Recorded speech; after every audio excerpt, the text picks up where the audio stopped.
Do you need to transfer your data from your phone to your computer or vice versa? And back up your data for the first time? Let's do it.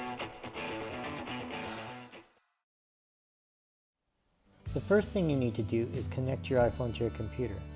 Plug your USB cable into your charging port. When you do, you'll see the following notification on screen. The next step is to open iTunes.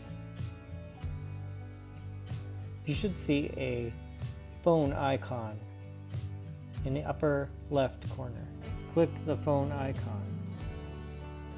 Next, move to the left-hand pane underneath the phone information, and you'll see all the things you can sync. Go through each of these items to see what will be transferred. If the box at the top is checked, the item will be synced.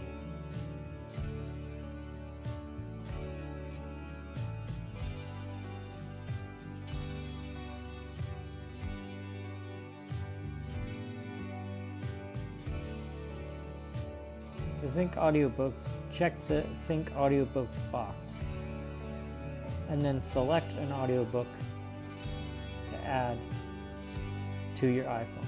In this case, I've selected The Giver. Once this is selected, click Apply and then click Done. You'll be taken to the main iTunes screen and the sync will begin. I've only chosen to add one audiobook. That way, I can make the sync process as short as possible.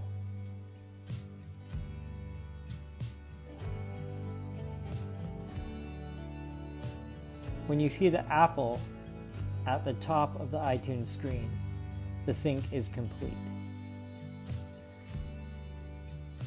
After the sync is complete, the next step is to disconnect the phone correctly. Click the triangle in the upper left-hand corner. You can now disconnect the phone. Notice the phone icon has disappeared. Let's jump over to my iPhone to see if the items were transferred properly. Open Settings, go to About, and you can see that I have 1400 songs. Open the Audible app, select the iTunes tab, and there's the book I transferred. I love Mike's videos. Please subscribe to his channel for more tips, tricks, and tutorials. If you have a problem with any part of this process, leave a comment below so I can help you. Don't forget to click that thumbs up if you liked the video. Thanks so much for watching, and I'll see you in the next one.